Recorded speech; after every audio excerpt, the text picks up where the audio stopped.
Pampa Debates. Oferecimento GBUX, Previdência e Seguro de Pessoas. A proteção certa para a sua família. Unimed Porto Alegre, cuidar de você, esse é o plano. E Biscoito Zezé, carinho que vem de família. Estamos iniciando mais um Pampa Debates, com a presença do governador Germano Rigoto. Você está com saudade, governador? Também. Mas estou de volta. Porque o nosso abraço foi diferente hoje. É verdade. O caso do doutor Eduardo Lima Veiga, que almoçamos juntos na casa do governador Jair Soares. Aliás, que almoço, hein? De primeira categoria. Pô, eu não saí. Olha, é difícil ele abrir mão, hein? Mas abriu a mão bonito. Com força. Nós, abriu com força. Com força. Sem temor. Agora tem um detalhe, né? Se eu não volto no programa, tu não acredita que cobram por aí, viu? É impressionante. A gente tem falado aqui sempre na audiência do programa, mas cada vez eu fico mais impressionado com a audiência do Pampa Debates. Porque por onde tu vai, as pessoas dizem que me assiste no Pampa Debates. E aí eu fico fora 2 semanas. Mas vem cá, o que aconteceu? Brigou com o Paulo. Eu fico me perguntando. Não. Doutor Roberto Bandeira Pereira, temos 2 ex-procuradores de justiça aqui do Rio Grande do Sul. E nós temos o prazer, graças ao doutor Roberto Bandeira Pereira, de receber quem é o Donel, que é especializado em organização, consultor organizacional de RH da mesma forma, nascido na Austrália. Que cidade o senhor nasceu? Sydney. Nasceu na capital? Sydney não é a capital. Não, Sydney não é a capital, é a maior cidade. É a maior cidade. Exato. É a maior cidade. Nascido na Austrália, em Sydney, também presta um serviço 100% voluntário. Sim. Que hoje é difícil, né?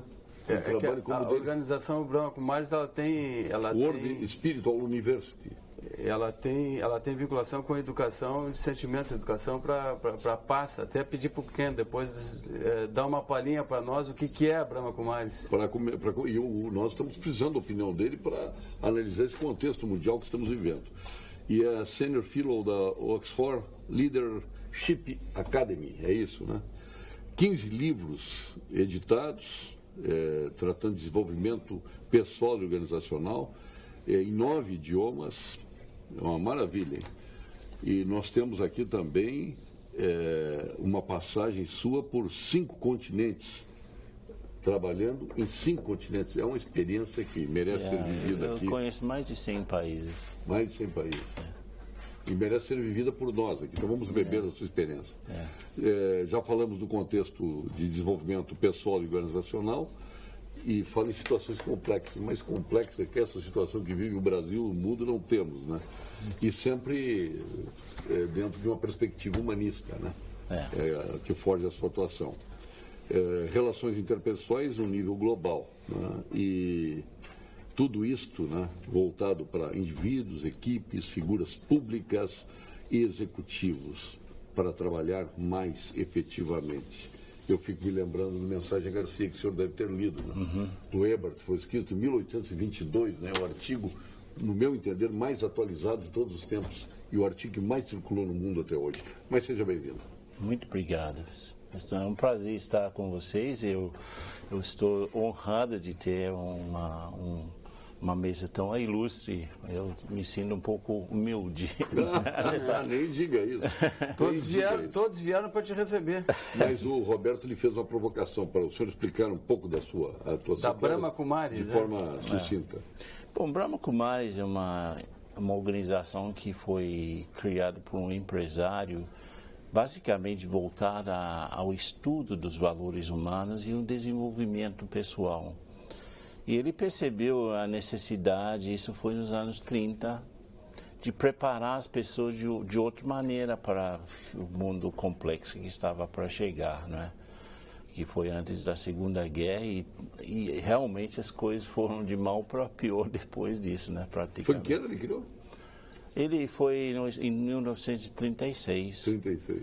E aí no começo foi uma escola. Um pouquinho antes da Segunda Guerra, né? Pouquinho antes da Segunda Guerra.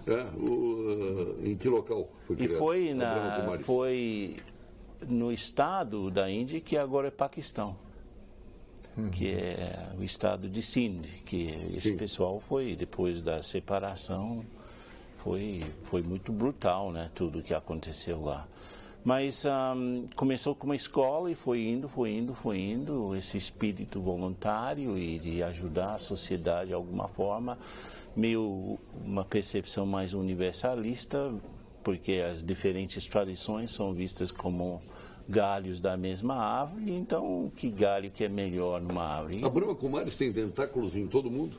Temos 8.500 sedes em 120 países. Então, aqui no Brasil está onde?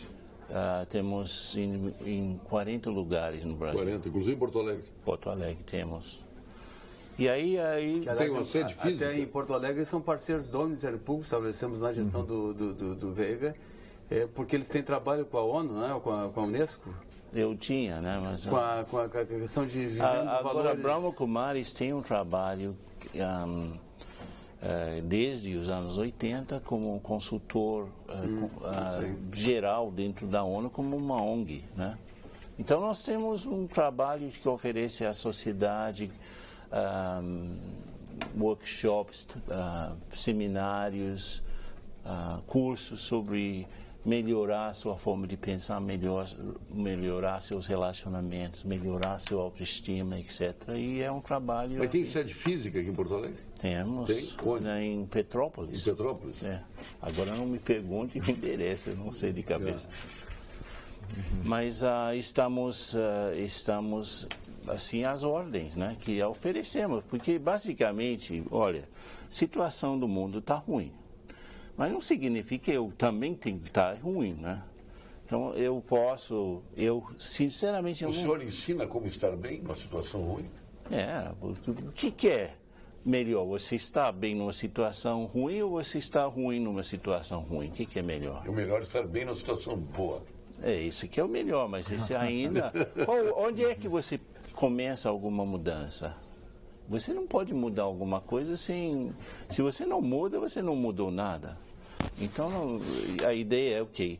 Eu me lembro que eu vou... Tem um amigo meu que você deve conhecer, que é o Pinheiro Neto, que foi vice-presidente da GM, que o governador Rigoto conhece bem, ele sempre diz o seguinte: olha, antes ser rico com saúde do que pobre sem saúde.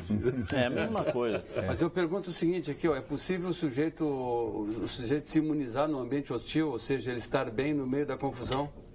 Olha, eu mesmo profissionalmente, eu tenho atuado em situações extremamente complexas. Por exemplo, depois de 70 anos de um único partido lá no México, eu estava trabalhando com o então governador do estado chamado Guanajuato, Vicente Fox, quando era governador. Aí ele subiu à presidência e me contratou com meu colega, e tivemos que montar uma equipe para reformular o Ministério da Educação do México. Então, a mesma coisa, tem uma complexidade terrível, tem uma confusão.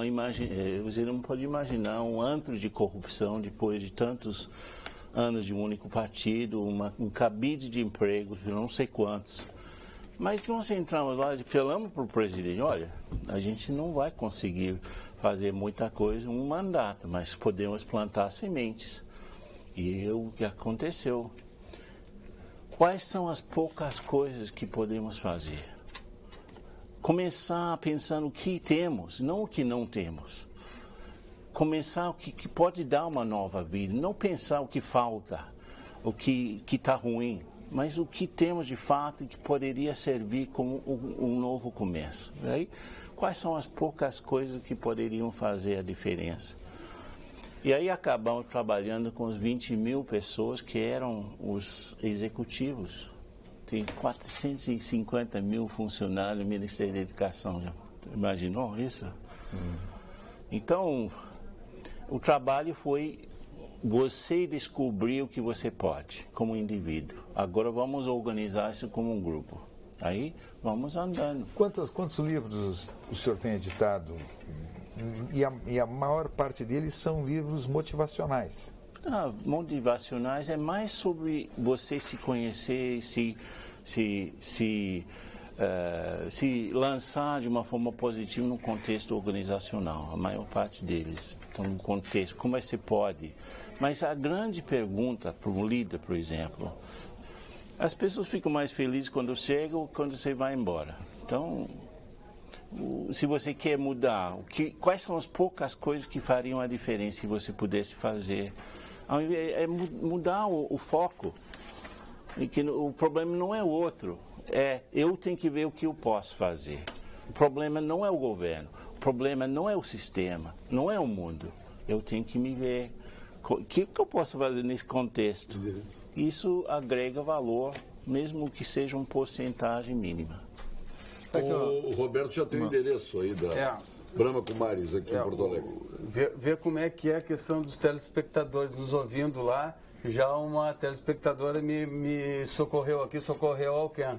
Brahma Kumaris funciona na Rua Ferreira Viana, 812. O telefone é 3388-1244. Maravilha.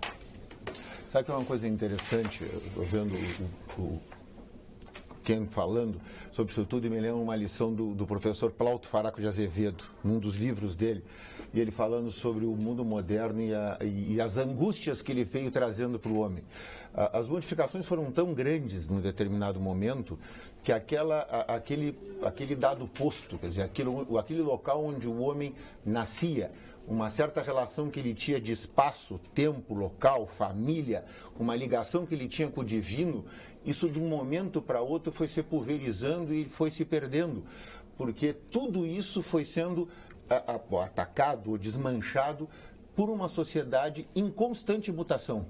E nós nos damos conta, assim, de 100, 150 anos para cá, que a velocidade da informação, a velocidade das mudanças, nós continuamos agora recebendo notícias de um lado para outro do mundo inteiro. A coisa acontece aqui, um segundo depois nós estamos nos angustiando com a eleição dos Estados Unidos, o que vai acontecer se for a Hillary ou se for o Trump. Eu estou preocupado com o ditador da Coreia do Norte e eu continuo com as angústias também locais e julgando os outros de acordo com os conceitos da minha tribo, do que eu aprendi, dos meus valores, da minha religião, que eu posso ser hindu, eu posso ser shintoísta, eu posso ser muçulmano, eu posso ser cristão, eu posso ser judeu. Mas os meus valores continuam os mesmos no mundo em constante mutação. Isso traz, a par de outras dificuldades, uma constante angústia do ser humano, que nós não trouxemos solução para isso. Como é que ele se coloca nesse mundo com essa avalanche de coisas que todos os dias são questionadas e nos trazem, assim, alguma necessidade de que a gente se coloque frente a isso? Olha aqui, tu quer dizer uma questão que o telespectador está colocando. Está muito bem as teses do Dr. Ken, de Viane Dalbão, aqui, Santos de Bagé, pois estou vendo o programa e gostaria de saber. O Rio de Janeiro teve 2 governadores presos. Nós temos um governador do PMDB no programa. O que ele está achando desta prisão de Sérgio Cabral? Isto vai fazer o PMDB ruir que nem o PT? O PMDB... Quem é que fez a pergunta, Paulo? Edivane Dalbão Santos, de Bagé. Edivane, eu acredito que quem errou vai ter que pagar pelos seus erros, seja de que partido for. O Sérgio Cabral... Ele vinha nas delações premiadas aí, não foi nenhuma, nem 2, nem 3 delações, mas várias delações premiadas, o nome dele vinha surgindo, como ligações muito fortes com setores aí que trabalhavam para o governo do Rio de Janeiro. Bom, agora o que vai acontecer? No momento que 2 magistrados, não foi um, determinaram um mandato de prisão, é sinal que tem consistência muito forte naquilo que já... o Judiciário, o Ministério Público e o Judiciário têm em mãos, e a Polícia Federal, tem em mãos para buscar a sua condenação. Agora, ele vai ter toda a oportunidade de se defender, da mesma forma os outros que hoje tiveram prisões, o seu Antônio Garotinho, que não é a primeira vez, o Antônio Garotinho, cada eleição, o Antônio Garotinho tem problema com a Justiça Eleitoral. Tem acusações de compra de votos, tem acusação de utilização indevida de recursos públicos para se beneficiar durante o processo eleitoral. Então, não é a primeira vez que isso acontece com o Antônio Garotinho. Agora, eu acho que nós estamos vivendo um momento que, com tudo isso, Eduardo, que disse que realmente as pessoas elas são no dia a dia pressionadas, porque hoje ela tem informação, e a informação que chega é muita informação não que dá nem para preocupa. refletir. É muita informação que preocupa. Quer dizer, colocaste aqui algumas delas, mas são outras tantas que nós poderíamos colocar. Tu liga a televisão, tu abre um jornal, tu entra numa rede social, quer dizer, tu liga uma rádio, tu tem uma quantidade de informações que impactam negativamente a pessoa. Esse link eu queria fazer com o doutor. Agora só para fazer uma colocação para a nossa telespectadora, ela tem que entender o seguinte: hoje, dentro desse conjunto de coisas negativas, a gente tem que tirar o positivo. Eu acho que o doutor tem que dizer. Essa é a questão. Qual é o positivo disto? Alguns anos atrás, não tinha governador preso. Alguns anos atrás, não tinha grandes empresários presos. Mas daqui a pouco eles estão na rua. Não. O nome deles já está, eles já estão pagando pelos erros que possam ter cometidos, no momento que a sua família está sendo atingida por isso, no momento que eles não têm condições de andar na rua, entrar num shopping, fazer uma viagem. Então, isto que nós temos que tirar do que está acontecendo no Brasil. O Ministério Público, aqui nós temos 2 representantes do Ministério Público que tem uma atuação que não tinha antigamente, não tinha as condições que tem o Ministério Público de investigar hoje. Uma imprensa, meu prezado Paulo Sérgio, que ela é investigativa hoje. Uma Polícia Federal instrumentalizada, um judiciário cobrado a dar respostas mais rápidas para enfrentar a impunidade. Então eu digo à nossa telespectadora que eu não vou discutir se é do PMDB, se é do PT, se é do PSDB. Eu acho que quem errou tem que pagar pelos seus erros. O senhor quer ver uma coisa? Eu vou lhe contar a história de um governador de estado que foi para uma convenção do PMDB, disputar esta convenção. Ganhou por absoluta maioria, foi 3 votos contra 1, está bem, feliz da vida. Eis que no meio da festa chega uma informação que ele não ganhou a convenção, que criaram um coeficiente, e esse coeficiente estabelecia a derrota deste candidato à presidência da República, governador gaúcho aqui, pois agora está estabelecida uma maldição. Os 2 que fizeram isso estão na cadeia, Eduardo Cunha e Antônio Garotinho. E o cidadão era ele. Eu queria lhe ouvir. Às vezes está bem e, de repente, aparece uma bola nas costas como era e fica ruim. Então, eu queria lhe ouvir. Agora ele está bem, ele deve estar rindo por dentro. Permitir só uma coisa, antes da provocação, são as luzes do dia. Até complementando aquilo que diz o governador Rigoto, nós precisamos curar as feridas à luz do dia. E isso faz parte do processo de transformação. Eu acho que é extremamente saudável que tudo isso venha à luz do dia, como ele disse. Agora, eu vou na linha mais do Eduardo, que a vida que nós temos, as informações que nos chegam, exacerbam uma situação mental que não tem tempo, não tem nem disposição para refletir de uma forma mais profunda e realmente tirar as lições de tudo. Aliás, a imprensa deveria não estar sensacionalizando tudo, mas o que a gente pode aprender? Mas como sensacionalizar? Me desculpe, doutor, que não é sensacionalizar. Quem sensacionaliza não é a imprensa. Eu sei. Quem sensacionaliza quem é o escândalo mesmo. Corrupção, é o escândalo. Então, mas aí, ao invés de chamar atenção aos... quais são as lições que podemos tirar disso? Cadeia. Mas a lição como a sociedade, que nós podemos tirar disso? Eu não sei, agora vamos ver se a sociedade aprende. Então nós primeiro votar. Agora, eu confesso que eu vivo numa situação em que eu observo tudo isso, eu tenho tido contato com muitas pessoas que mexem com a política na minha carreira, na minha vida, mas eu vejo por trás de todos... Eu poucas vezes vi pessoas realmente maldosas. O que eu vi mais era pessoas desorientadas, ou fracas, ou confusas. E aí na confusão... O senhor acha que o Eduardo Cunha é maldoso, é fraco? Eu não sou um juiz de ninguém. Eu acho que... Não, mas nós temos que fazer uma observação. O senhor tem a sua própria. Eu tenho a minha. Eu acho que... O Antônio Garotinho, ou... presidente do Congresso Nacional, Renan Calheiros. Eu prefiro não comentar, porque não sou eu que tenho que eu não vou dar categorizar ninguém. O que eu quero dizer é que em todas as pessoas, por mais maldosos que aparentemente sejam, tem alguma coisa que nós temos que confiar, que é alguma coisa que precisa ser um pouco regada, porque está morrendo de inanação, de não ser alimentado. Aí o senhor está falando do joio e do trigo. Eu acho que o joio tem que ser eliminado.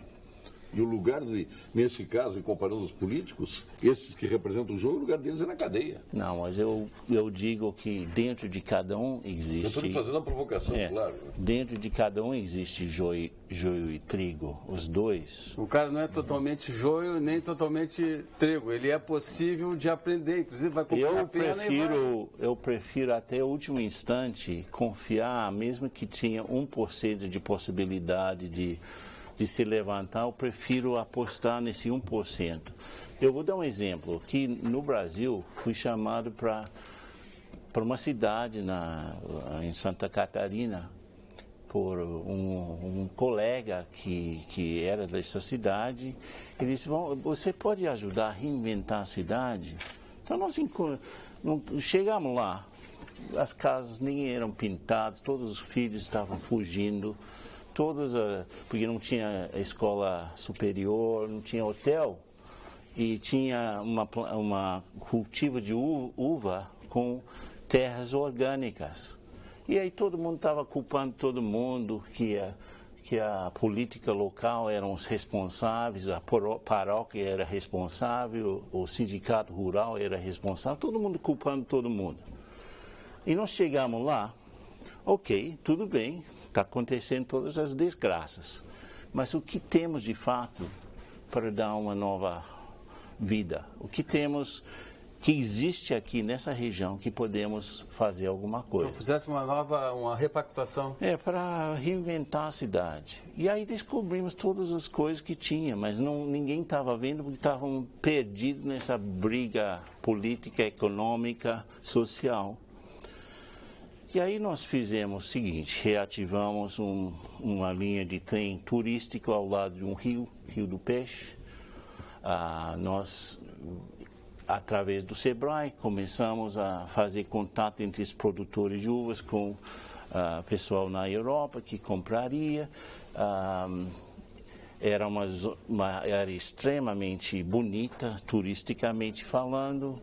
Conseguimos botar hotel lá, conseguimos uma faculdade, ou seja, através de um trabalho com, 400 pessoas, representantes de todos os setores da sociedade, a reflexão foi, ok, tudo bem, está ruim, mas o que nós temos de fato em que podemos investir, coisas que são ativos naturais dessa zona, vamos trabalhar. E realmente resgatamos a cidade do nada. E o indicador principal disso, sabe o que é? O pessoal começou a pintar suas casas. Ou seja, existe, eu sou incorrigível otimista. Então, se nos falou em pintar, nós vamos agora ao momento do engenheiro aqui no Pampa Debates. Momento do Engenheiro. Oferecimento Senge, Sindicato dos Engenheiros. Nosso maior projeto é você. Atenção, engenheiro. Para não dizer aí os nossos amigos do Ministério Público, o governador Reigoto, vocês sabiam que só em 2016 nada mais que 1.500 profissionais se tornaram sócios do Senge? E você sabe por que este número não para de crescer? É porque no Senge a excelência do plano de saúde. O Senge Unimed está aí, um exemplo. A segurança no plano previdenciário com o Senge Previdência, os descontos em universidades e nos cursos de qualificação, a representatividade nas negociações coletivas, são só algumas das vantagens ao alcance de toda a categoria e, claro, dos dependentes destes associados. Acesse o portal Senge e conheça também o serviço de assistência jurídica ampliado em 2016 para os engenheiros das regiões da sua região, Caxias do Sul, de Rio Grande, Pelotas, Bagé, Santa Maria, Panambi e Santo Ângelo, além da capital do Rio Grande do Sul e da região metropolitana. Então faça como mais de 14 mil profissionais de todo o estado. Associe-se ao Senge e descubra todos os benefícios de ser sócio. Sindicato dos Engenheiros, cada vez mais, nosso maior projeto é você. A vida é feita de momentos especiais, viu, doutor Ken O'Donnell?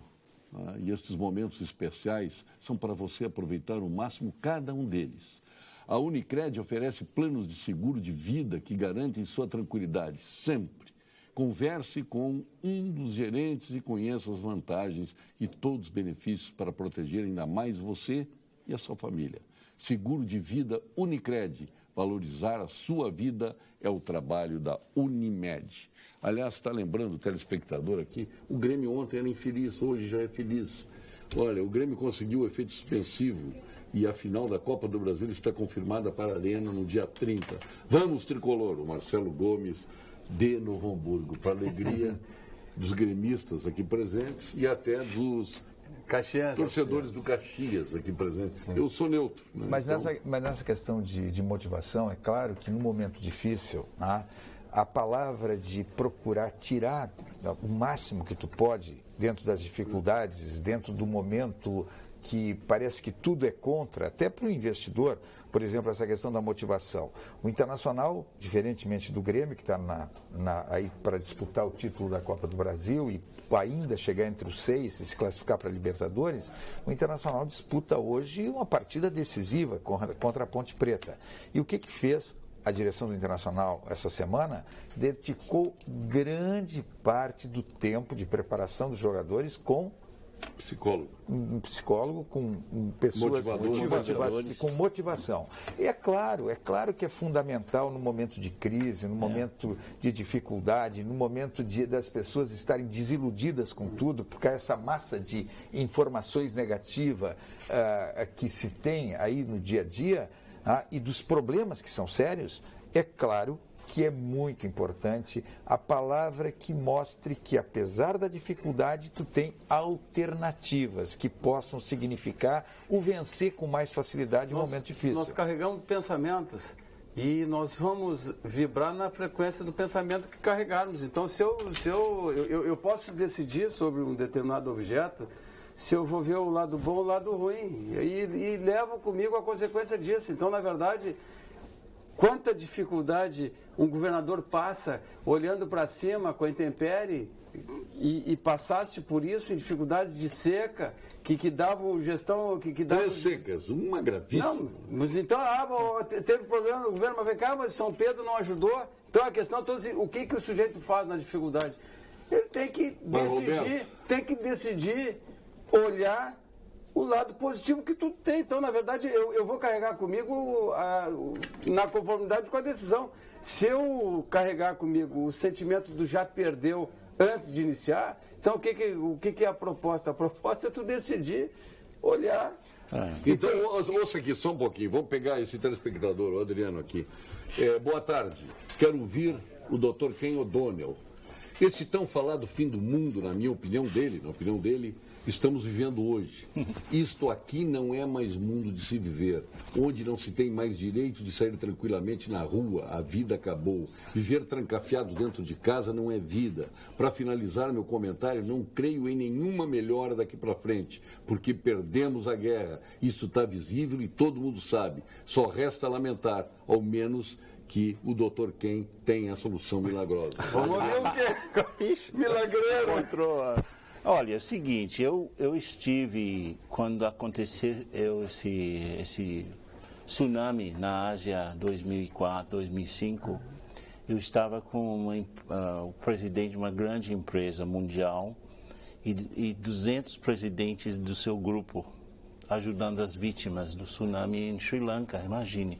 Eram presidentes das empresas grandes, que essa é a segunda maior empresa do mundo em termos de alimentos e também em produtos de higiene e produtos de limpeza. Enfim, eu voltei para o Brasil e um repórter me fez exatamente essa mesma pergunta. Olha aí, Adriano, está com um tiro de imprensa aí. Aí eu falei o seguinte, olha, eu não sei exatamente o futuro do mundo, mas vamos dizer que tem 3 possibilidades. Pode melhorar, eu acredito que vai melhorar, mas a longo prazo. Mas pode melhorar, pode piorar. E eu acredito que vai piorar a curto prazo, mas para melhorar depois.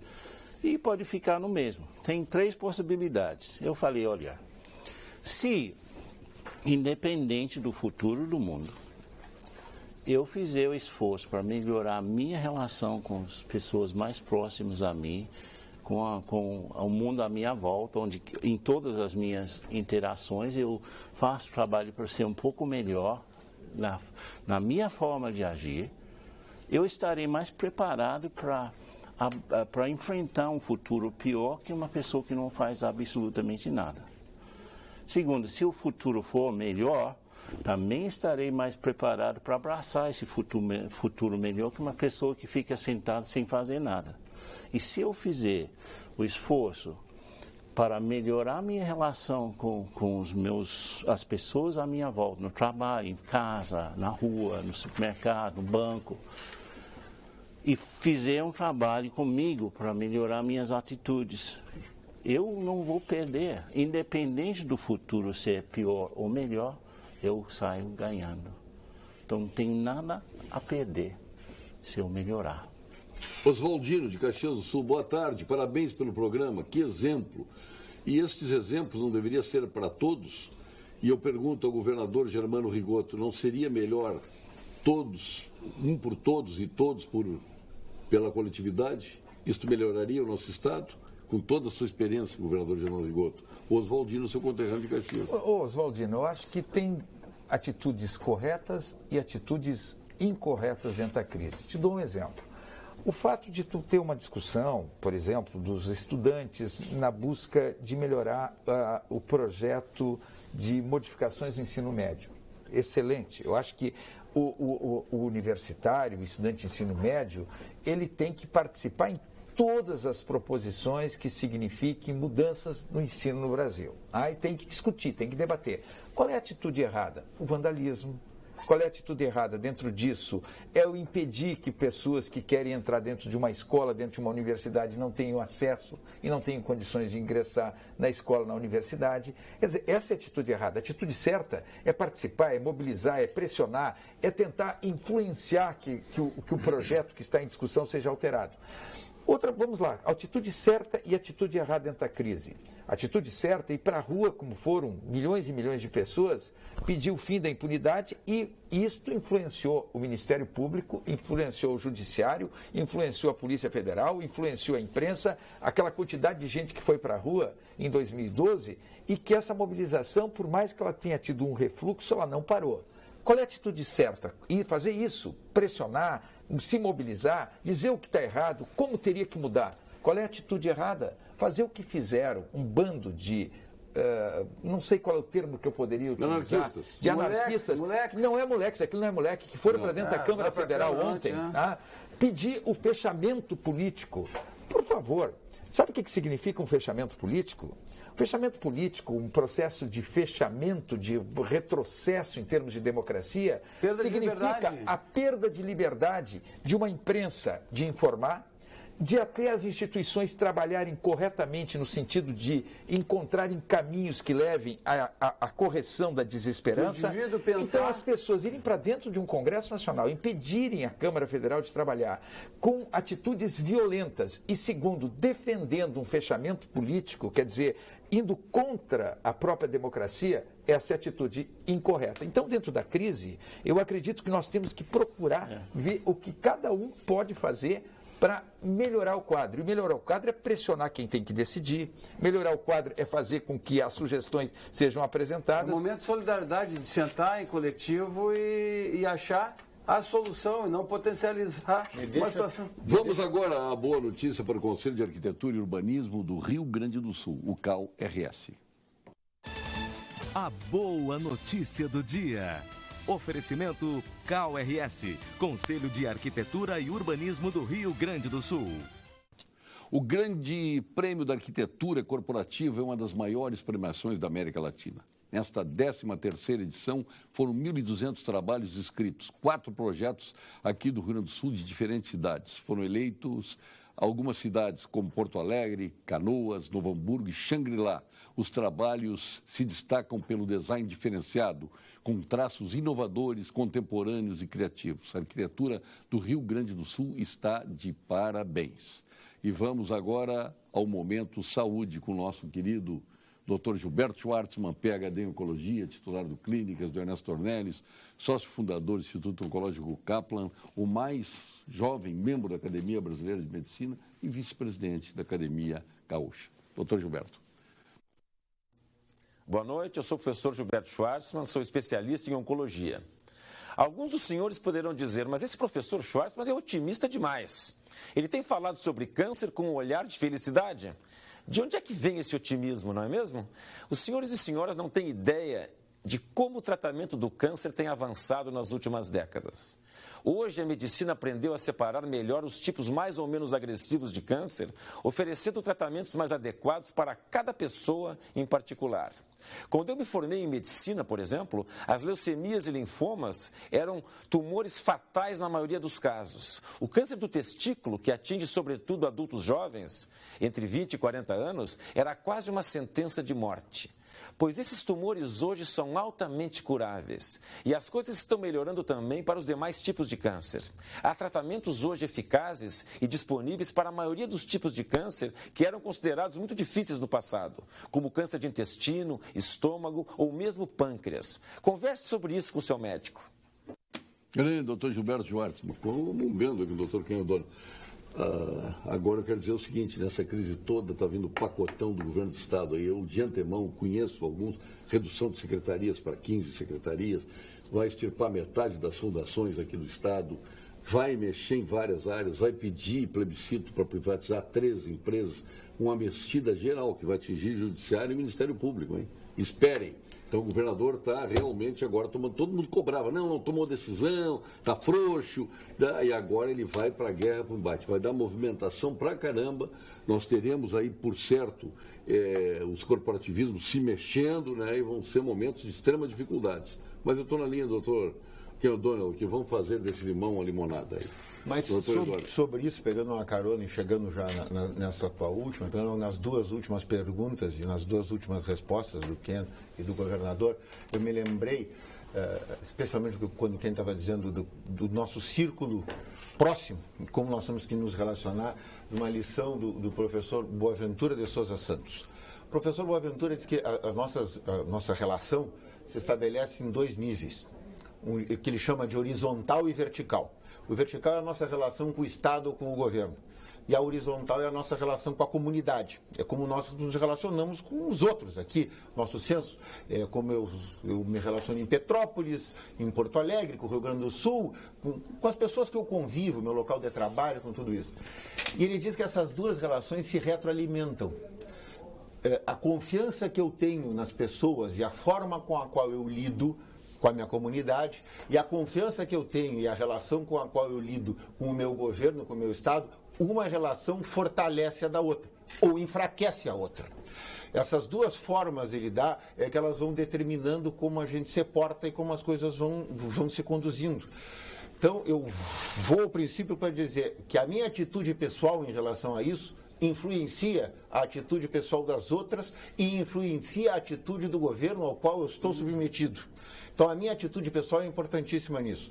E aí eu chego já na tua provocação agora de momento. Qual é a relação de confiança que nós temos em relação ao nosso governo e qual é a relação de confiança que a comunidade tem hoje em relação ao nosso governo para esse pacotão que vai impor austeridade e outras coisas mais. É uma pergunta que eu faço, eu não sei te dizer, mas eu estou plenamente de acordo com o professor Boaventura, onde ele diz que essas duas relações de confiança, do cidadão no seu governo e do cidadão em relação à sua comunidade, essas duas se retroalimentam e elas precisam ser fortificadas. Doutor Roberto, o senhor queria falar? Não, eu quero anunciar aqui, fazer formalmente, porque nós não podemos perder a oportunidade de dizer o seguinte: amanhã, dia 18, às 19 horas, no auditório do Ministério Público, o Ken estará lá, à disposição, estará falando e à disposição para o diálogo com a comunidade que para lá correr. Tem o estacionamento ao lado, pelo menos para aqueles que se aligerarem, chegando ali pelas 6h30, 15 para 7, vão ter a oportunidade de conviver conosco lá. O Ken estará lá amanhã e estará no domingo, dia 20 de novembro, às 7h30, no auditório do Colégio São Luís, na Avenida João Correia, sem número... 7h30 de manhã cedo? Não, da noite. 19h30, é bom esclarecer. 19h30, 7h30 da noite, em São Leopoldo, no Colégio São Luís, Avenida João Correia. Boa a tua intervenção, senão todo mundo vai amanhecer lá. Vamos amanhecer lá. Não vai ter ninguém. Não vai ter ninguém na palestra. Então, às 19h30 do domingo, no Colégio São Luís, em São Leopoldo, e amanhã, todos convidados no auditório do Ministério Público. Mas eu queria provocar o Ken, se tu me permite, sobre a provocação que eu já fiz ali, sobre o espaço de vivência e a decisão que o cara pode tomar, o sujeito pode tomar em relação a um ambiente mais alegre ou menos alegre, no ambiente de pensamento. Eu pediria que tu fizesse alguma abordagem sobre as decisões que o sujeito pode tomar nesse espaço de ir para um lado ou para o outro, e sobre as experiências em nível mundial que tu tem e pesquisas que vocês trabalham dentro da Brahma, sobre valores que levam as pessoas a experimentar a felicidade e os anseios, ou seja, qual é a pergunta mesma que eu te fiz na rádio. Existe muita diferença entre o anseio de um sujeito vivendo no interior do Congo, em Melbourne, lá na Bélgica, ou seja, a criatura humana, ela anseia muito diversificada nos quadrantes do mundo? No que diz respeito ao anseio de felicidade. Eu, como comentei, eu já conheço mais de 100 países, e aí, sei lá, o que aconteceu com minha vida. Eu sempre me considerei como um cidadão do planeta, e não exatamente australiano. E é por isso, inclusive eu aprendi português escutando, não fiz nunca uma lição de português formal. Eu aprendi como vocês aprenderam, escutando outros. E eu sempre fiz esse esforço para aprender das pessoas, inclusive já entendo algumas línguas. Mas que mais além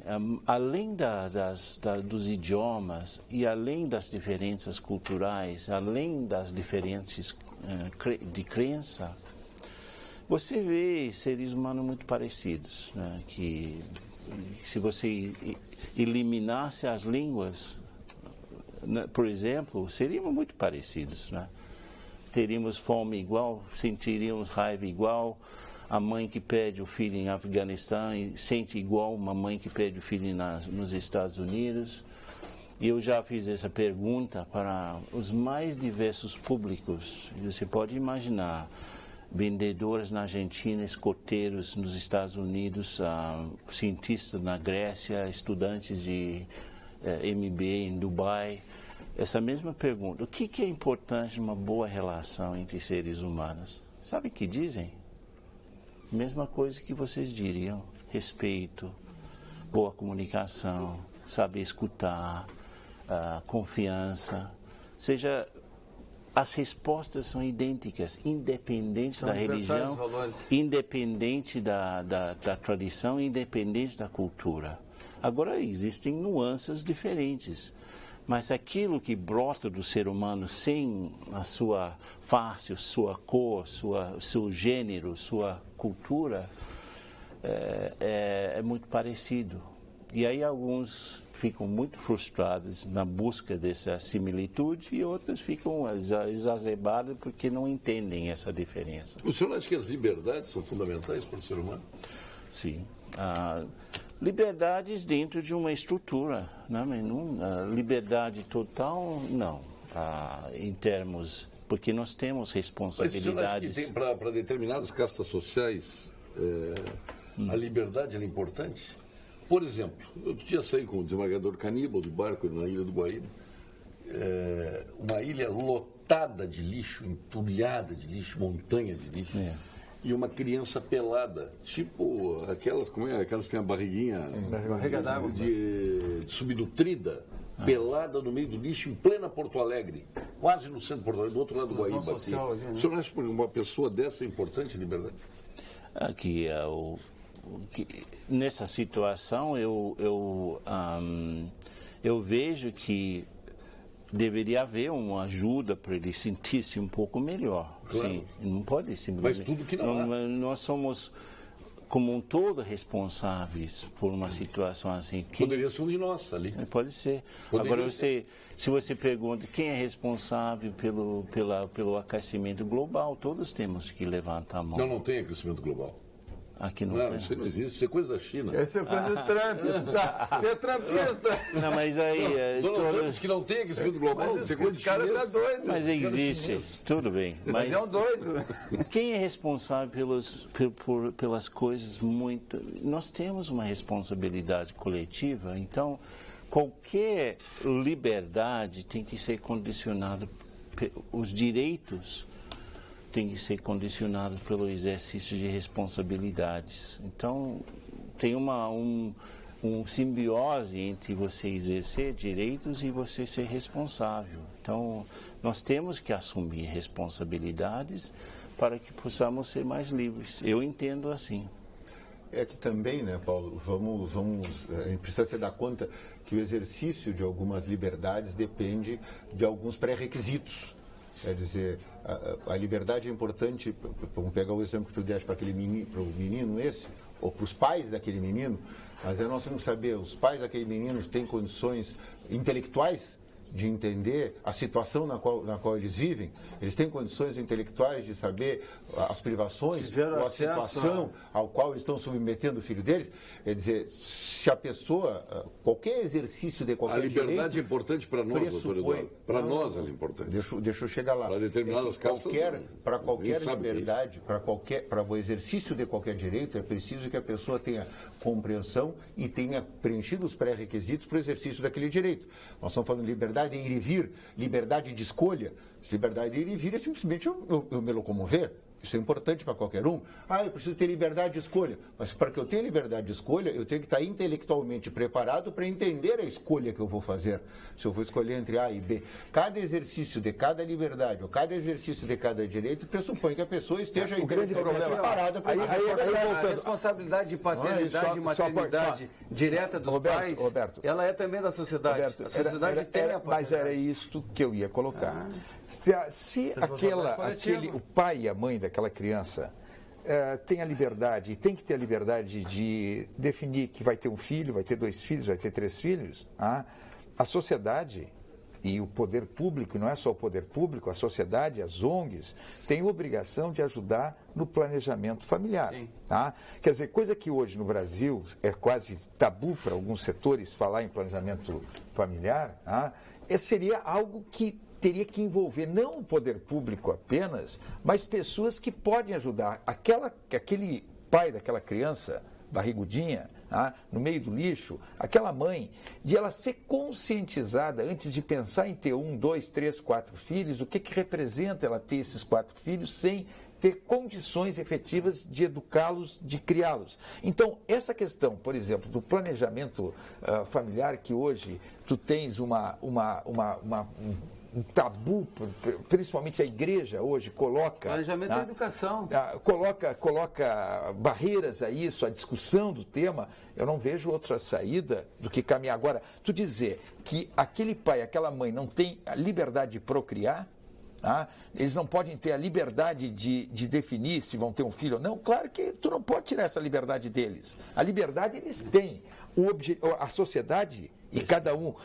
Quando colocou que nós temos obrigação de influenciarmos aquele que está ao nosso lado positivamente, um vizinho, uma pessoa que tirar um tempo para tentar naquela família, tentar colocar o que representa ele ter aqueles filhos atirados naquela situação, não é só ajuda financeira, não é só ajuda em termos de alimento que pode dar, não. É o conteúdo de informação que pode passar para aquelas pessoas. Governador, eu concordo 100%. Agora, o que acontece é que, por causa dessa avalanche de coisas que acontecem nas vidas das pessoas, problemas pessoais, problemas financeiros, essa avalanche de informações chegando, a saturação do cérebro de coisas que o discernimento que vai embora, que não sabemos, né? A incerteza permanente praticamente. Diante de tudo isso, é um apelo para qualquer um que ainda tem a liberdade de pensar e de fazer coisas. Será que estamos fazendo o que podemos, ou tudo o que podemos, mesmo assim? Ou estamos simplesmente observando e criticando que está errado? Todo mundo está escutando esse programa, poderia abrir os olhos um pouco, olhar à sua volta e ver se há alguma coisa que você pode fazer para ajudar. Que esse é o nobre do ser humano, sai quando ele começa a dar alguma coisa de si, de forma abnegada. E você descobre que você é muito melhor que você acha que é. Então, se aqueles que ainda estão livres, entre aspas, para pensar e fazer, será que estamos fazendo tudo que poderíamos fazer para melhorar o nosso entorno? Aí, imagine a sociedade, se todo mundo fizer uma única coisa, maior que o tamanho reduzido que o egocentrismo produz, alguma coisa maior que isso já vai melhorar essa cidade, esse estado, esse país, esse mundo. O senhor falou em valores do ser humano. Quais são os principais valores que o ser humano deve ter? Uma vez depende da área, mas, por exemplo, liderança. Uma vez eu fiz um exercício de pegar umas 150 artigos sobre liderança e sacar os valores que estão mencionados no Bom Líder, por exemplo. E aí alimentei um cloud, né, uma nuvem, com essas informações, e o tamanho da palavra representa quantas vezes ocorre. Sabe que entrou em primeiro lugar? Primeiríssimo lugar, respeito. Segundo lugar, confiança. Terceiro lugar, coragem. Então, começando com esses três, você vai muito longe, né? Com respeito? Confiança, coragem. Não precisa mais nada, se o cara se dedicar só a isso. E o que o Ken está colocando, que me traz aqui, trazendo para o nosso ambiente, que é o seguinte: nós falamos assim, olha, na questão da criminalidade, aconteceu, tem que construir cadeia, tem que botar o sujeito lá. Agora, quem é esse cara? Quem é esse indivíduo?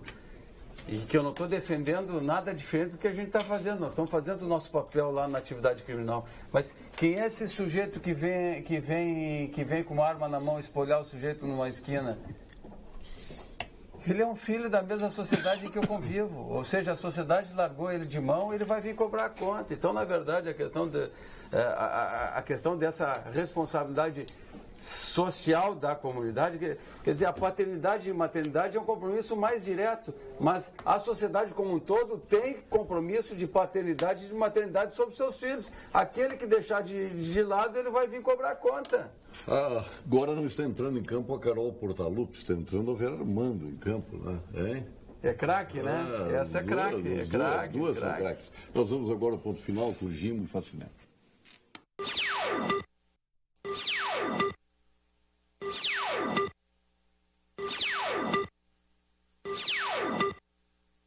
Ponto final.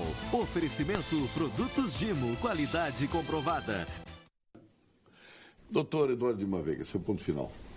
Bom, eu vou pegar a última carona aí no que disseram todos os colegas de mesa sobre a maternidade e a paternidade responsável.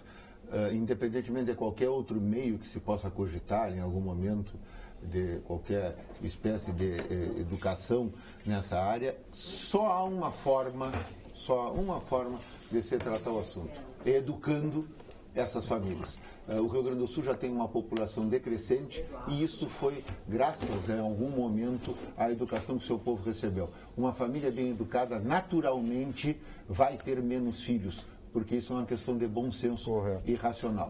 Então, este menino que foi visto pelo Paulo Sérgio ali, se ele for educado, eu garanto para vocês que ele terá menos filhos ou terá o número de filhos que ele pode sustentar. Vai adotar uma criança para ver o trabalho que vai passar. Já teve juiz aqui de infância e adolescência. É um parto para adotar uma criança, se uma família se predispuser. As leis têm que facilitar, porque tudo é empecilho para praticar qualquer atitude, um gesto para ajudar o outro. Hein? Rigoto, estou contigo, parabéns pelo teu raciocínio. Roberto Maschio, de Forqueta, em Caxias do Sul. Eu tenho que botar até o escudo aqui do Caxias. Aqui, João Sirtoli, gostaria que o nosso governador comentasse sobre a saída do Jairo Jorge do PT. Seu ponto final. Olha, é difícil comentar a saída do Jairo Jorge. Jairo Jorge já tinha praticamente muitas vezes sinalizado que deixaria o PT, que estava descontente. Parece que faltava espaço para o Jairo Jorge no PT, para o projeto que ele tinha. Então, não é grande novidade a saída do Jairo Jorge do PT. E acredito que atrás do Jairo Jorge nós teremos, dentro do momento difícil que vive o PT, nós teremos outras defecções aí no PT, porque o momento que o partido está vivendo realmente é muito difícil e não encontrou ainda, não teve a capacidade ainda de debater tudo o que aconteceu e que levou o PT à situação em que está e que teve reflexo nessa última eleição, não teve capacidade ainda de fazer um debate interno para dizer, olha, nós erramos e vamos reconstruir o partido. Quer dizer, isso está faltando. E como a saída do Jairo Jorge, outros poderão também deixar o PT. Mas eu queria, no ponto final, dizer que a questão da paternidade e maternidade responsável, para mim também é o ponto principal de tudo que nós falamos aqui. E isso significa ter educação, isso significa ter não só movimentos do poder público nessa direção, mas a sociedade, as pessoas individualmente se envolverem nesse processo para ter... eu lembro que quando a gente criou o Primeira Infância Melhor, que está aí a Marcela Temer levando, com Osmar Terra, levando para o Brasil inteiro uma cópia do nosso Primeira Infância Melhor. Primeira Infância Melhor significa cuidar da criança quando ela está já no ventre materno, na barriga, e de 0 a 3 anos tu ter um atendimento à criança quando ela está formando Paulo Sérgio, diga ao governador Rigoto que o fechamento político hoje seria a solução para o Brasil. Doutor Roberto Bandeira Pereira, seu ponto final. Quem está dizendo Alcino Bordinho. Não está correto. Eu não posso concordar com essa tua posição. Eu quero acentuar que o grande compromisso do país, o grande compromisso de uma nação, sim, é com a educação. Não há saída. Não há saída fora desse contexto. E evidentemente que a gente até agora, eu vou dizer um chavão, mas até agora a gente tem ensinado para a guerra, a proposta é que se possa parar a roda e passar a ensinar para a paz. Com esse objetivo é que nós estamos trazendo quem é a Porto Alegre, ou seja, para trazer uma nova visão em que a coletividade assuma o seu papel de paternidade e maternidade sobre todos os seus filhos, trabalhando no sentido de que se possa construir um ambiente cada vez mais igual e solidário, humano. Doutor Ken, está tudo perfeito. Vamos ter fé, vamos ser positivos. Só falta combinar com os russos. A Elaine está dizendo aqui. Olha aqui. Se é para combinar com os russos, vou falar com o Donald Trump. Com o Putin. Como os franceses têm uma expressão que o inferno é o outro. Não é o outro, não. Eu também tenho minha parcela. Então, a minha mensagem final seria, olha... Eu estou entre um trabalho interior e o mundo. Ou seja, o mundo está acontecendo, eu estou aqui, e aí tem que ir mais para dentro para encontrar soluções, para trazer para fora e colocar no mundo. Esse que é o nosso trabalho diário. Abra os olhos, veja o que você pode fazer à sua volta, traga de dentro o que há de melhor, e ofereça isso para o mundo. Mas traz coisa boa de dentro, né? Que há de melhor, né? A paz começa com você no Ministério Público amanhã, 19 horas. 19 horas com estacionamento, todo mundo lá. E depois, no domingo, quem estará também à disposição da comunidade de São Leopoldo, no Colégio São Luís, às 19h30. Estacionamento gratuito. Amanhã, não só estacionamento gratuito, quanto a palestra. Também. O Ken está como voluntário e a Brahma não cobra nada nos seus eventos. Barbaridade, olha aqui, chovendo. Vocês estão de parabéns, tinha uma audiência fantástica hoje. Parabéns para você, é maravilhoso. Parabéns, senhores aqui. Eu aqui sou um mero coadjuvante. Eu tenho agora, quem é que mandou um e-mail aqui, me perdi, o Clodir, acho que mandou, eu ia ler aqui, me perdi no meio de tantos e-mails aqui. O que ele quer dizer é que sai um apresentador e um dos convidados na rua. Chega lá, se deparam com um número escrito na calçada. O apresentador vai pelo lado direito e olha e diz um 9. O outro vai e diz um 6. Ele disse, mesmo eu estando certo, não posso discordar do outro que eu acho que está errado. Tem liberdade. Mas aqui todos têm liberdade de dar o seu pensamento. Deixa eu só te dizer, aqueles e-mails que foram dirigidos à Brahma, inclusive, pode depois repassar, que eles podem responder, eventualmente. Tá certo, tranquilo, vamos repassar. Muito obrigado, doutor Quinho. Muito obrigado a vocês. Roberto Bandeira Pereira, o senhor seria favorável ao convite para o Jair Jorge e para o PMDB? Eu acho que o convite, o Jair Jorge é uma liderança, sabe, que já tem história, tem, para mim, a opção de escolher partido é dele. Eu acho que menos do que convite, ele tem que saber que caminho ele vai seguir, já definiu. Ele está indo para o PDT. O prefeito de Pelotas já ontem fechou com o PTB, aí vai se candidatar ao governo do estado. O jovem e o PTB na vice, né? Já estão conduzindo nesse sentido. Como é que o senhor vê isso? Eu acho que falar em eleição, nesse momento, depois de sair de uma eleição municipal, é tudo fazer prognóstico no momento que ainda não se tem as cartas colocadas na mesa. É muito difícil dizer quem vai ou não vai ser candidato, qual é a situação dos partidos daqui a 2 anos. Eu acho que nós vamos ter obrigatoriamente uma reforma do sistema partidário. Não é possível continuar com 35 partidos legalizados. Não sei, eu não tenho nesse momento motivação para ser candidato. Dentro do quadro que está aí, dentro do sistema partidário que nós temos, eu não tenho motivação nenhuma para ir para dentro do Congresso Nacional com 35 bancadas, 35 líderes, algo que não é para funcionar, é para não funcionar. Então, se não houver uma mudança do sistema partidário, com certeza eu estou fora de qualquer disputa. Tivesse de ser a muito obrigado a todos, obrigado pela atenção. Nós retornaremos amanhã com mais um Papa Debates. Vem aí toda de azul. Isso é algum prenúncio aí? Da Vera Armando com o Jornal da Pampa aqui para Porto Alegre, nossa geradora lá de Pelotas também.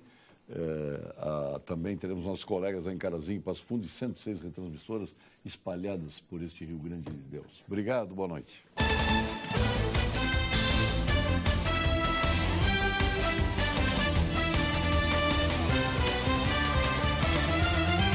Pampa Debates. Oferecimento GBUX, Previdência e Seguro de Pessoas. A proteção certa para a sua família. Unimed Porto Alegre, cuidar de você. Esse é o plano. E Biscoito Zezé, carinho que vem de família.